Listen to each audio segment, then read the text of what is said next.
ಈ ಟಿವಿಯಲ್ಲಿ ಪಾಡುತ್ತಾ ತೀಯಗ ಖ್ಯಾತಿಯ ಹಿನ್ನೆಲೆ ಗಾಯಕಿಯೂ ಆಗಿರ್ತಕ್ಕಂತಹ ಕುಮಾರಿ ಮಾನಸ ಲಕ್ಷ್ಮೀನಾರಾಯಣ ಅವರು ಇವತ್ತು ನಮ್ಮ ಈ ಕಾರ್ಯಕ್ರಮಕ್ಕೆ ಬಂದು ಅದ್ಭುತವಾದಂತಹ ಗೀತೆಗಳನ್ನ ಹಾಡ್ತಿದ್ದಾರೆ.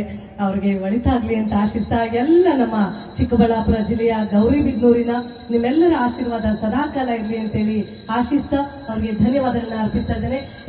ಮಂತ್ರಾಲಯ ವಾಸ ಮಂತ್ರಾಕ್ಷತೆಯ ರಸ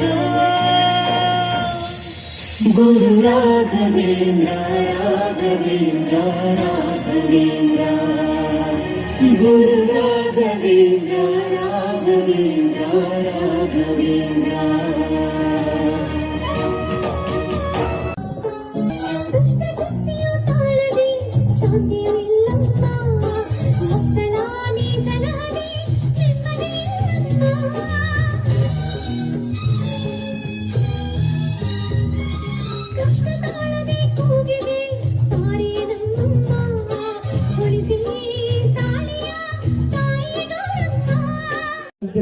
ಆಮೇಲೆ ಮಂಜುಳಾ ಮೇಡಮ್ ಅವರು ಕೂಡ ನನಗೆ ಸುಮಾರು 2-3 ಪ್ರೋಗ್ರಾಮ್ಗಳಲ್ಲಿ ನೋಡಿದ್ದೀನಿ.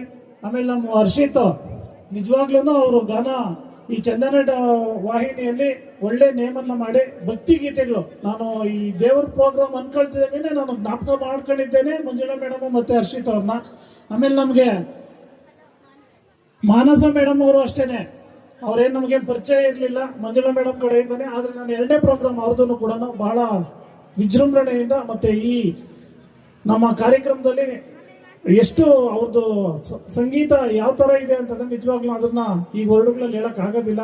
ಮುಂಬರ್ತಕ್ಕಂಥ ದಿನಗಳಲ್ಲಿ ಅವರು ಕೂಡ ನಮ್ಮ ಒಳ್ಳೆ ಸಂಗೀತಗಾರರಾಗಿ ಈ ದೇಶಕ್ಕೆ ಒಳ್ಳೆ ಸಂಗೀತವನ್ನ ಅನೇಕರು ಮಹನೀಯರು ಕೊಡುಗೆ ಕೊಟ್ಟು ಹೋಗಿದ್ದಾರೆ. ಅವರು ಆ ಸಾಲುಗಳಲ್ಲಿ ಇವರು ಕೂಡ ನಿಲ್ಲಿ ಈ ಭರತನಾಟ್ಯವನ್ನು ನೃತ್ಯಗೈತಾ ಇರ್ತಕ್ಕಂಥ ಇವರು 82ನೇ ಪ್ರೋಗ್ರಾಮ್ ಅಂತ ಹೇಳಿದ್ರು. ಇನ್ನು ಸಾವಿರಾರು ಪ್ರೋಗ್ರಾಮ್ಗಳನ್ನ ಮಾಡಲಿ ಅಂತ ಹೇಳ್ತಾ ನಮ್ಮ ಸಮಸ್ತ ಈ ಅನ್ನಪೂರ್ಣೇಶ್ವರಿ ಮತ್ತು ಸಪ್ಲಮ್ಮ ದೇವಿಯ ಒಂದು ಆಶೀರ್ವಾದವನ್ನು ಕೂಡ ಇರಲಿ. ಮುಂಬರ್ತಕ್ಕಂಥ